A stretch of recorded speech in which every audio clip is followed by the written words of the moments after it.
clínico, siempre recuerden eso. Es la parte aplicativa de todo este tema de potasio. Entonces, si entienden el proceso, doctores, cuando lo detecten, van a poderlo solucionar. Bien, entonces recordemos que dentro de la célula es el mayor componente de los electrolitos. Por tal motivo, doctores, si yo tengo una hemólisis celular, como por ejemplo una anemia hemolítica, o tengo un cáncer que tiene destrucción celular, o lisis tumoral. O sea, lisis tumoral significa que es tan acelerado el crecimiento del tumor que las células crecen, pero no crece la parte vascular. ¿Me dejo entender? O sea, crecen más rápido las células que los vasos sanguíneos que lo van a nutrir. Por tanto, mientras más crezca el tumor, periféricamente el tejido va a ir muriendo. Y se produce un fenómeno de lisis tumoral. O sea, se destruyen las células, se rompen, hacen apoptosis, necrosis y liberan las células que electrolito, potasio. Entonces son trastornos de hiperpotasemia. No se olviden, toda destrucción de tejido celular va a originar ¿qué? Hiperpotasemia. ¿Ya? Doctor, tengo un paciente que tiene anemia hemolítica. ¿Qué creen que va a tener en su sangre? Potasio alto. Doctor, tengo un tumor que ha crecido demasiado y el paciente está haciendo un fenómeno llamado lisis tumoral que va a tener alto potasio. Ya no nos olvidemos, esa es la parte práctica que quiero que se acuerden. El principal hormona reguladora del potasio es la aldosterona. ¿Ya? ¿Mediante qué bomba? Sodio y potasio ATPasa, y también le va a generar canales, porque recuerden que tanto el sodio y el potasio no pueden pasar la membrana fácilmente. ¿Listo? Ahora, yo les comentaba de que esta bomba sodio-potasio ATPasa que ustedes conocen puede ser potenciada. Ustedes recuerdan que ¿quién va a favorecer que se meta más potasio en la célula? Esa bomba. ¿Listo? Entonces, ¿cómo potencio yo esa bomba? ¿Se acuerdan? ¿Les comenté o no les comenté? Yo tengo acá mi célula y yo necesito que esta bomba meta más potasio y me saque sodio.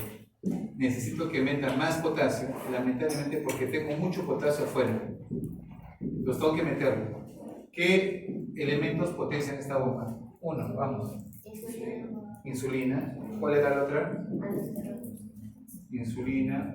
La otra es la misma aldosterona. Otra. Y los beta-2 agonistas. Esto, por favor, de por vida, ¿ya? Son preguntas que siempre van a venir en los exámenes. ¿Ya?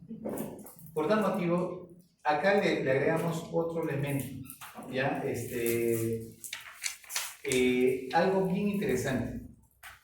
Indirectamente también lo va a potenciar el efecto del sistema simpático mediante la epinefrina, ¿ya? Indirectamente.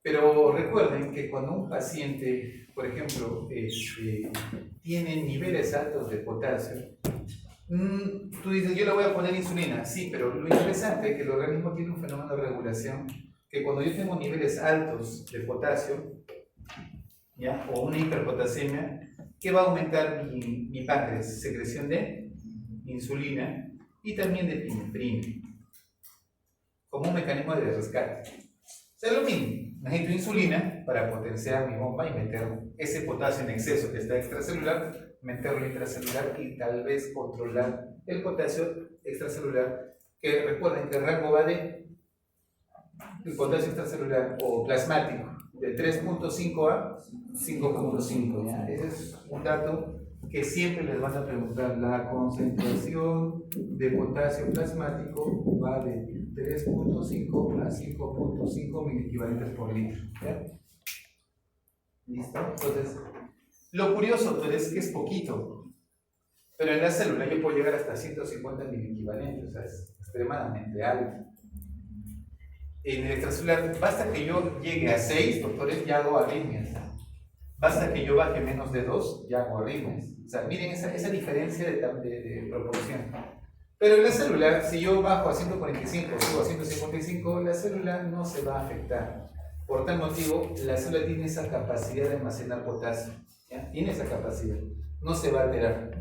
Pero extracelularmente, doctores, sí. ¿Ya? Extracelularmente, sí, no nos cubre, ¿no? Listo. Entonces, con respecto a lo que les he mencionado, vamos a empezar. En el túbulo proximal, doctores, en el túbulo y en el asa de Henle, miren, doctor, yo soy una persona que tiene una dieta normal o he consumido mucho alimento con potasio. Ustedes ya saben, por ejemplo, ¿qué alimentos? Plátano, 1. ¿Ah? Que tenga mucho potasio. Ya, plátano sí, cabeza. ¿Qué más? ¿Ha hecho un pescado? ¿Pescado? Ya, por ejemplo, nosotros lo que le prohibimos a los pacientes renales cuando tienen falla renal, porque no pueden comer mucho potasio, porque se reacumula, plátanos, ¿no? Jugo de naranja, jugo de zanahorias, alimentos que contengan mucho potasio, ¿ya? La naranja tiene bastante potasio, ¿ya? La zanahoria también tiene mucho potasio. Entonces hay que evitar que consuman. Pero digamos que nosotros que somos personas normales, que no tenemos falla renal, hemos consumido mucho potasio o está normal. Mi reabsorción aproximada de potasio a nivel del túbulo proximal es del 60%, promedio un poco más. ¿Ya? Doctor, en el asa de Henle, más o menos yo reabsorbo un 25% del potasio. ¿Se acuerdan qué bomba principalmente era? Sodio de potasio, 2 cloros, ¿no? Ya está. Y ahí se va a hacer básicamente el 25%. Miren, si tengo una dieta normal de potasio o mucho potasio. Doctor, ¿qué pasa si ya no puedo comer plátano, no he tomado con naranja, y he comido muy poco potasio? Pregunta, ¿se va a modificar mi reabsorción en túbulo proximal y asa de Henle? No, es exactamente igual. Lo que quiero que entiendan es que la reabsorción de potasio en el asa de túbulo proximal y el asa de Henle, doctores, es la misma. Sea que tú tengas un exceso o tengas muy poco potasio. ¿Listo? ¿Dónde se va a hacer la regulación real? En el túbulo contornado distal, o más conocido como el segmento conector, ¿no? Y en la parte del colector cortical. ¿Mediante qué hormona yo les dije? Aldosterona. Doctor, ¿qué pasa si yo tengo exceso de potasio? Pues lo que más se va a activar en este segmento ya no es reabsorción de potasio, sino es secreción. ¿Por qué? Porque tengo un exceso. Por tal motivo, se va a potenciar el efecto de ¿quién? Del aldosterona para que yo secrete más potasio. Y doctor, y si tengo muy bajo potasio, pues el fenómeno ya no se va a activar de secreción, a lo contrario, voy a inhibir la secreción. Y si por ahí hay un mecanismo de reabsorción, también voy a reabsorberlo. Entonces, ¿dónde se hace eso?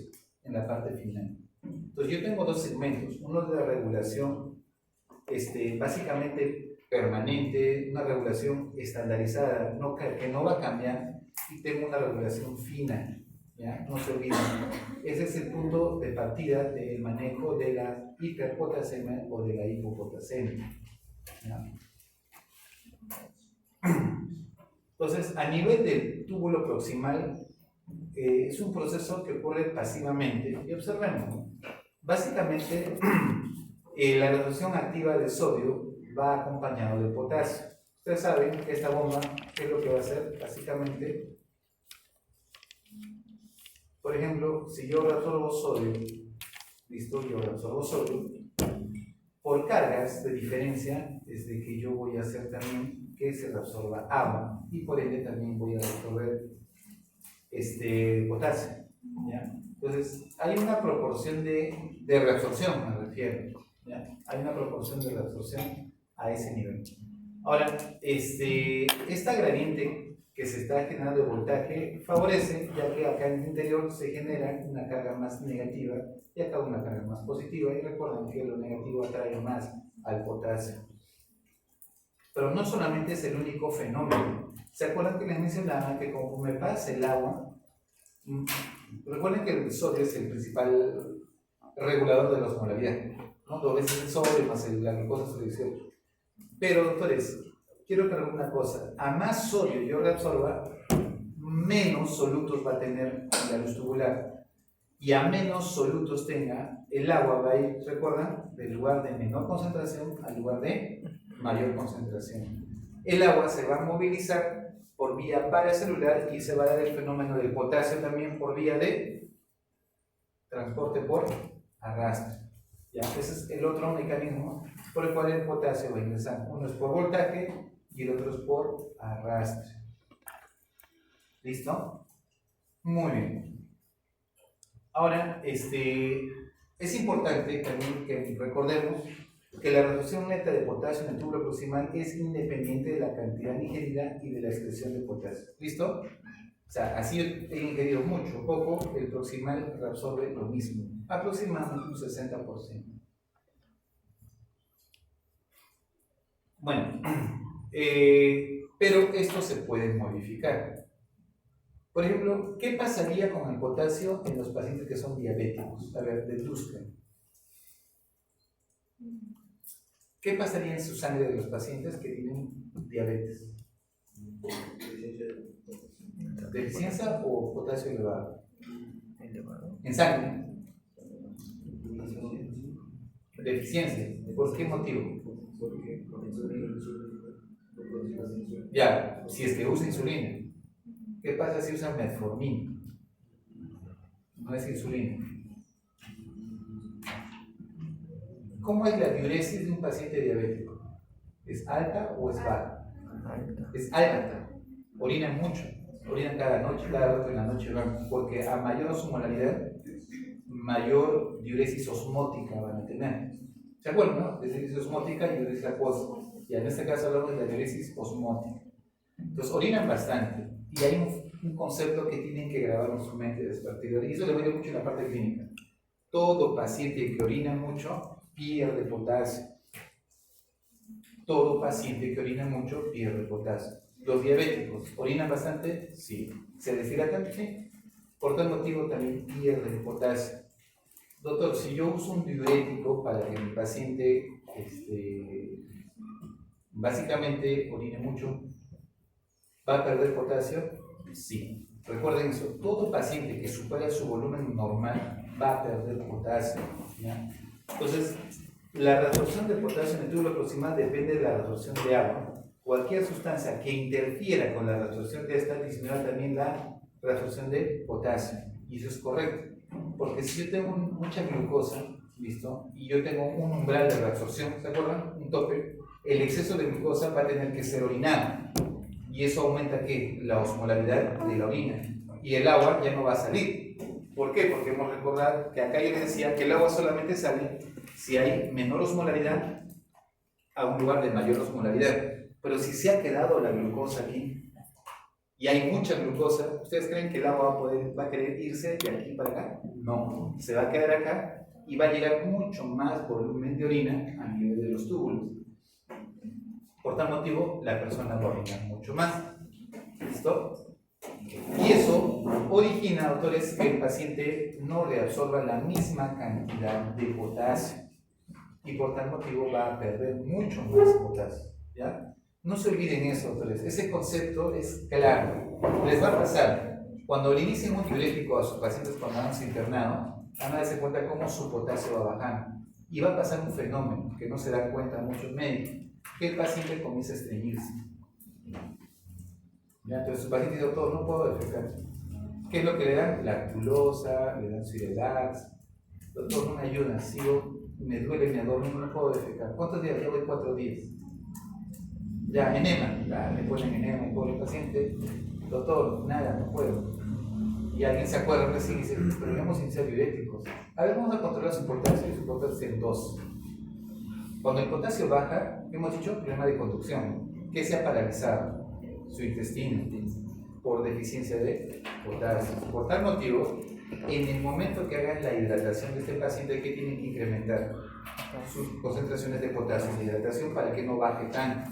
Ese es un dato muy importante. O sea, si tú lo vas a deshidratar al paciente porque tiene edemas, también tienes que reponerle potasio, por si acaso. ¿Ya? No se olviden ese concepto. Y varias veces se meten en problemas los internos, sobre todo el paciente está estreñido. ¿Qué has hecho? He hecho esto, he hecho aquello. Y al final no se percataron que el potasio. Tú corriges el potasio y el paciente va a defecar normal. ¿Ya? Ese es un problema muy común que les puede pasar. Bueno, en el asa de Henle, doctores, básicamente el principal que va a reabsorber es el cotransportador sobre potasio de los cloros. Creo que está claro que era más o menos un 25%.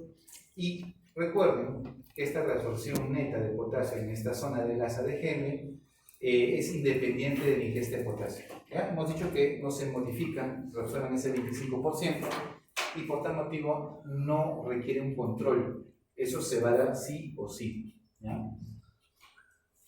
Entonces observemos ahora qué es lo que pasa a nivel de lo que sí me interesa, que es la regulación fina, que es el túbulo distal y el colector cortical.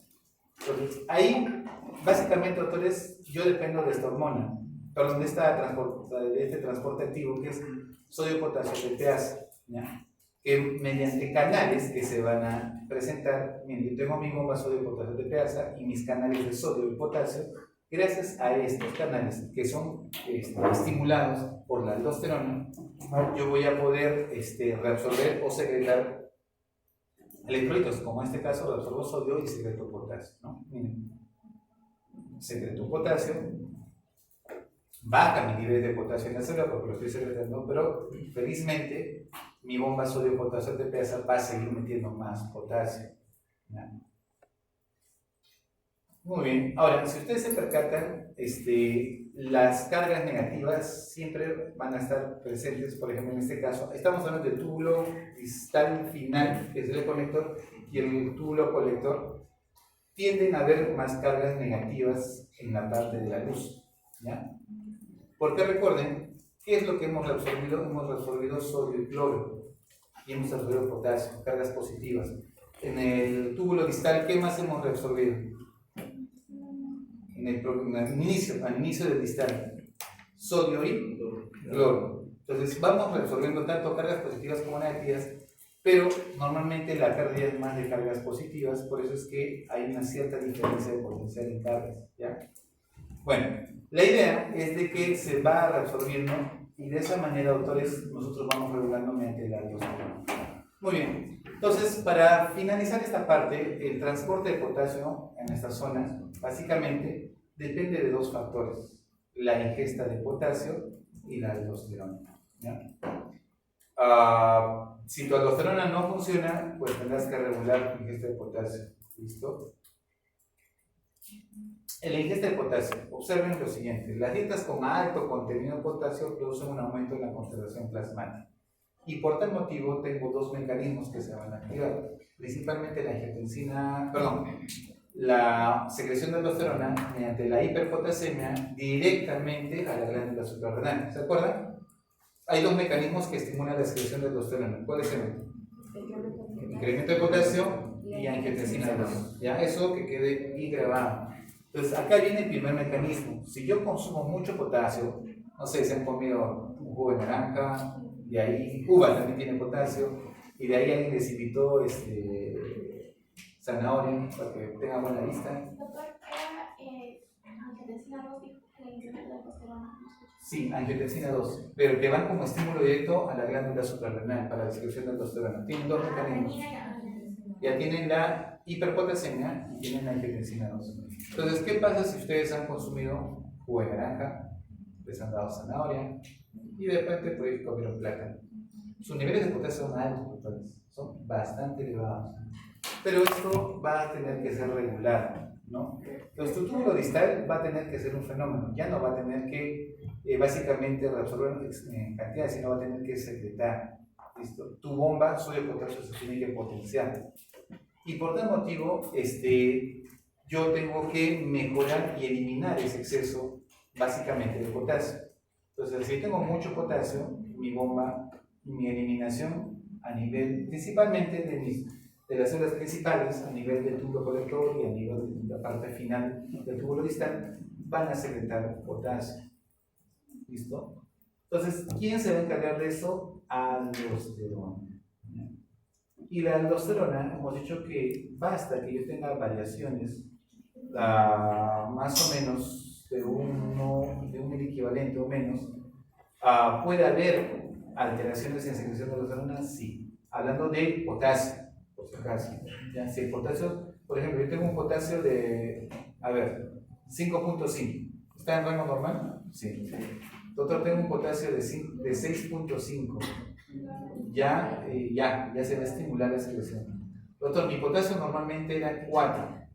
4.5, yo vivo así, y de repente se subió a 5.56. También se va a estimular la secreción de potasio, de aldosterona, perdón. Estas otras variaciones van a activar sin la participación del sistema de aldosterona, por si acaso. No estamos hablando todavía de ese mecanismo. Estamos hablando del mecanismo directo. Ya después, ya viendo si el paciente está hipotenso, si está baja la volemia, se ha perdido, ahí ya se activa el otro mecanismo que es el sistema de angiotensina aldosterona. ¿Ya? Y ahí la angiotensina 2 va a estimular la secreción de potasio. ¿Listo? Y la absorción de sodio. Muy bien. Entonces, la aldosterona estimula la entrada de potasio a través de la membrana vasolateral. Aumenta el número de canales para el potasio en la membrana luminal, como ustedes han visto. Entonces, si yo tengo un exceso de ingesta de potasio, aumenta mi concentración plasmática de potasio. Lo que tengo que hacer son dos cosas. Recuerden, doctores, que cuando se le da el potasio tengo que hacer dos cosas. O lo escondo o lo elimino. Son dos cosas que tengo que hacer. O lo escondo o lo elimino. ¿Cómo escondo el potasio? O estimulando la bomba sodio-potasio ATPase. No meto más potasio. ¿Cómo lo elimino? Ya, eso lo secreta. Pero eliminar, ¿cómo? ¿Cómo ustedes eliminarían el potasio de una forma sin darle un medicamento? Porque no existe, doctor, tómese esta pastilla de aldosterona. No existe la pastilla mágica de aldosterona, por si acaso.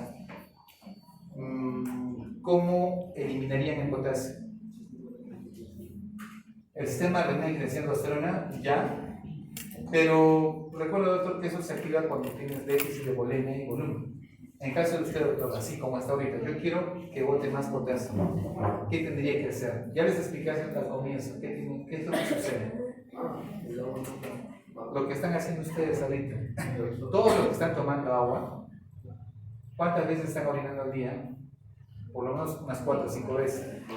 La eliminación de ustedes del exceso de potasio es mejor que los que no tomamos agua. ¿Listo? Entonces, ¿cuál es el mecanismo de tratamiento para eliminar el potasio de un paciente? Darle agua. Por tanto, cuando tengan un paciente con hiperpotasemia, tienen que hidratarlo y que orine bastante. Doctor, le he hidratado y no orina. ¿Qué van a usar? Un diurético.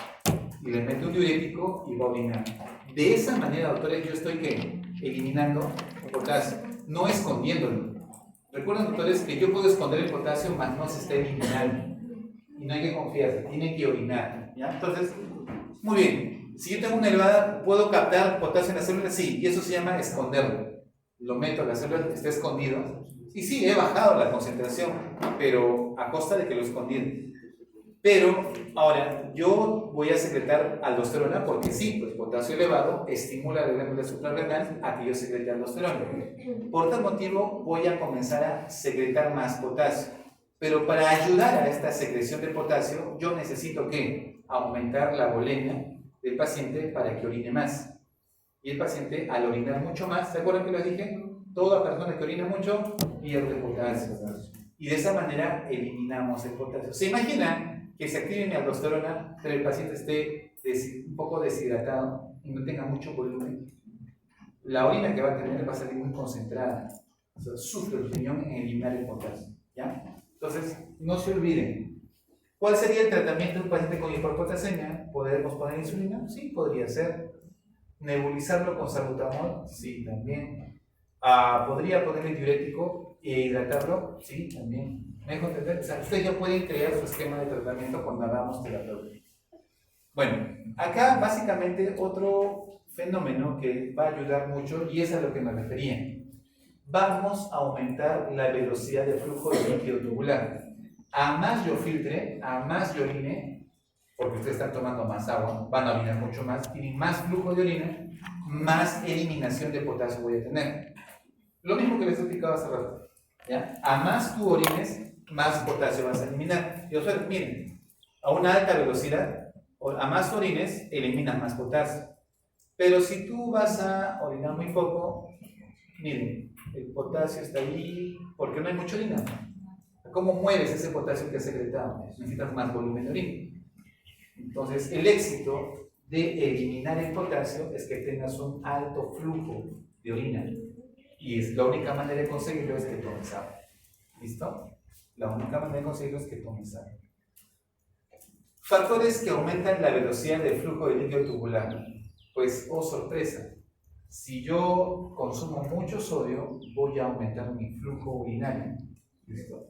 Si yo tomo diuréticos osmóticos, o en este caso la glucosa alta también es un diurético osmótico, entre comillas, que produce diuresis osmótica.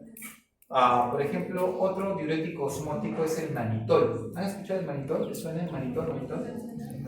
El manitol es un diurético osmótico porque es una sustancia que viaja en la sangre y no se reabsorbe.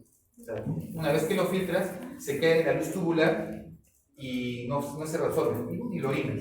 Y como se queda en la luz tubular, aumenta la osmolaridad y no permite que el agua sea reabsorbida y orinas mucho más. A eso le llamamos diuréticos osmóticos. ¿Listo? El otro que ustedes van a conocer como diurético osmótico es un inhibidor de la anhidrasa carbónica que no permite que tú reabsorbas bicarbonato. ¿Cómo se llama ese medicamento? Acetazolamida. ¿Ya? La acetazolamida es un medicamento, ¿se acuerdan del tubo proximal? No sé si se acuerdan. La única manera de absorber el bicarbonato era mediante ¿qué? Una enzima, anhidrasa carbónica, ¿no? Venía bicarbonato, se juntaba con hidrogenio, formaba ácido carbónico, CO2 y agua. El CO2 ingresaba, se juntaba con agua dentro de la célula y otra vez el mecanismo, otra vez el bicarbonato se reabsorbía y el hidrogenio salía y así. Entonces, ¿qué sucede? Yo puedo inhibir ese mecanismo, sí, pero yo no quiero reabsorber bicarbonato. Pues existe un medicamento que es inhibidor de la anhidrasa carbónica que se conoce como acetazolamida, que por cierto se le da a los pacientes que sufren de mal de altura o que van a viajar a la altura. ¿Ya? Porque ustedes saben cuando viajan a la altura, ¿a cuánto les choca cuando viajan a la altura? Levanten la mano. A 1, 2, 3, 4, 5. Están mareados y ya quieren que el carro regrese. ¿Ya? El problema, autores, es que el fenómeno es la hiperventilación. Tú cuando vas ascendiendo, al notar la hipoxia, tu cerebro dice, oye, falta oxígeno, hiperventila. La hiperventilación muy aumentada, doctores, produce trastornos de cambio de electrolitos, por ejemplo, hipocalcemia, trastornos de potasio, y el cuerpo comienza a sentir mareos y sensaciones de adormecimiento y náuseas. ¿Ya? Te desesperas peor porque te da ganas de vomitar, sientes que el cuerpo se está adormeciendo, sientes que pierdes fuerza, y eso empeora tu cuadro, porque tu cuerpo hace una alcalosis metabólica, fisiológica. Entonces, ¿qué hago yo? El concepto dice, te voy a dar un inhibidor de anhidrasa carbónica para que tú no reabsorbas bicarbonato. Y si no reabsorbes bicarbonato, tu cuerpo va a hacer una acidosis metabólica leve. Entonces, conforme tú vas viajando, como tu cuerpo está medio ácido, y tú vas a hiperventilar haciendo una alcalosis, se contrarresta y el efecto es mínimo. Entonces, por eso es que muchos toman esas sustancias para viajar a la altura. ¿Ya? Existen ya esas pastillas. Solachil, creo que me llamamos. Para la Sorachil, creo que ¿ya? Y bueno, hay otros diuréticos que también podrían tener un efecto muy similar. Entonces, no se olviden, entonces, la velocidad del flujo urinario, entonces puede cambiar, sí. Un diurético puede cambiar, sí, te hace orinar mucho más. Tienes más velocidad del flujo urinario y más eliminación de potasio. Muy bien. Ahora, factores que influyen en la secreción de potasio sin alterar su equilibrio. Y acá, básicamente, doctores, si yo disminuyo la ingesta de sodio, este paciente, esta persona, indirectamente, supuestamente, no tendría que secretar mucho potasio, ¿no? Por dos fenómenos. A ver, si se acuerdan que les acabo de decir que si yo tengo mucho sodio, orino más, porque filtro más y orino más. Y el orinar más, ¿qué me hace perder a mí? Potasio. Pero si tengo poco sodio, se supone que voy a reabsorber más sodio. ¿Y quién se va a activar? Mi sistema, renina, angiotensina, aldosterona. Por tal motivo, reabsorbo más sodio y secreto más potasio. Pero recuerden que si yo tengo poco sodio, filtro menos, mi filtración es menor, mi reabsorción va a ser mayor y la cantidad de agua que va a ir va a ser menor. Mi velocidad, ¿qué pasa? De flujo urinario, ¿va a aumentar o va a disminuir? Si tengo poco sodio, disminuye, porque filtro. Recuerden tengo poco sodio, ¿ya? Tengo poco sodio. Viene, filtro, y ¿qué va a hacer mi proximal? Reabsorbe ese sodio con el agua. La cantidad de agua que va a seguir es mínima, porque supuestamente le conviene más a mi riñón reabsorber, porque tengo sodio, me falta sodio, y donde va el sodio, ¿quién va? El agua. Por tal motivo, el flujo de orina que va a seguir es escasa, no es mucho, y a menor velocidad de flujo de orina, menos eliminación de potasio vas a tener. ¿Listo? Por tal motivo, pero lo curioso es que se activa el fenómeno de reabsorción de ¿quién? De sodio y secreción de potasio por la aldosterona. Y esto equilibra, es como que por un lado secreto, pero por el otro lado no elimino. Y se hace un equilibrio. ¿Listo? Por tal motivo, estos pacientes por lógica, miren, por lógica, yo tengo deficiencia de sodio. ¿Ya? ¿Quién se debe activar? Si mi sistema renina que tiene aldosterona. Se supone, porque ¿qué tengo que hacer? Reabsorber sodio. Pero por lógica, si es que yo voy a absorber más sodio, ¿qué voy a hacer? Voy a secretar más potasio, porque es inverso, van siempre de la mano. Y uno razona y dice, si estoy secretando más potasio, ¿qué tiene que pasar? Debo perder más potasio. Pero en la vida real no sucede eso. Sucede que yo reabsorbo sodio y mi potasio se mantiene normal. ¿Qué pasó? El fenómeno de la velocidad de flujo. Como la velocidad de flujo ya es lento, a pesar que he secretado potasio, no lo elimino a una velocidad tan rápida. Y eso me da tiempo a que yo compense las pérdidas de potasio que han originado ese hiponatremia. ¿Listo? Entonces son dos fenómenos que se van a dar. Muy bien. Observen, miren, yo tengo una reabsorción de sodio. ¿Ya? Y por tal motivo también va a haber secreción de potasio. Y esto por último, doctores, esto sí, por favor, para cuando hagamos la tercera unidad, tiene que estar claro. Yo tengo mi célula, y tengo mi vaso sanguíneo.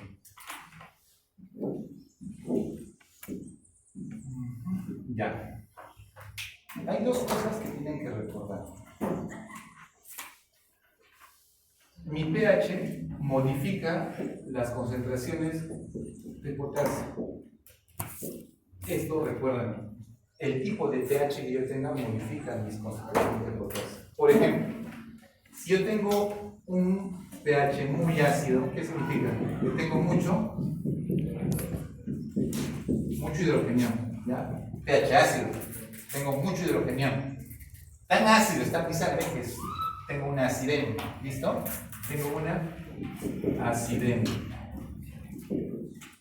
Es tan ácido mi sangre que hay un mecanismo que hacen en mi cuerpo. Yo necesito bajar la acidez, porque a más ácido la célula, ¿qué va a pasar? ¿Se acuerdan que lo expliqué en la primera unidad? Va a morir. Baja el pH, menos de 7.25 la célula se paraliza, menos de 7 la célula comienza a morir. Entonces, un mecanismo donde la célula ya va a actuar dice, muy bien, metamos hidrogeniones a la célula, escondamos hidrogeniones. Si yo escondo hidrogeniones en la célula, el pH por lo menos no va a ser tan bajo. ¿Listo? Pero este esconder, la célula lo hace porque todavía tiene un buffer que será el fosfato. ¿Se acuerdan que les explicaba? Listo. Pero la célula dice, está bien, tú me vas a dar hidrogeniones, pero yo tengo que mantener mi neutralidad. Así como yo te observo cargas positivas, yo te voy a dar otra carga positiva llamada potasio. ¿Listo? A más hidrogeniones yo meta a la célula ¿qué va a eliminar? Potasio. A más hidrogeniones yo meta, ¿qué va a pasar? Más potasio. ¿Qué significa?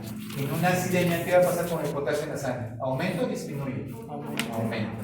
Entonces, en una acidemia, lo que yo voy a tener es una hipercalemia, como le dicen, o hiperpotasemia. Cualquiera de las dos palabras, potasemia. ¿Listo? ¿Sí? ¿Se entiende, no? Ahora vamos al efecto inverso. Al efecto inverso. Doctor, yo tengo una alcalosis, tengo muy poquito hidrogenión, casi nada. Mi sangre está alcalina, tengo mucho bicarbonato, está alcalino mi sangre. Entonces, lo que hace la célula es el inverso. Le va a dar más hidrogeniones, ¿listo? Va a sacar hidrogeniones, pero en carga como opuesto, ¿qué es lo que va a hacer la sangre? Le va a meter ¿qué? Potasio, porque tengo que mantener la neutralidad. Y en ese caso, doctores, cuando yo tengo una, ya no acidemia, sino cuando tengo una alcalemia, ¿qué fenómeno voy a tener? ¿Hiper o hipopotasemia? Hipo. Hipo.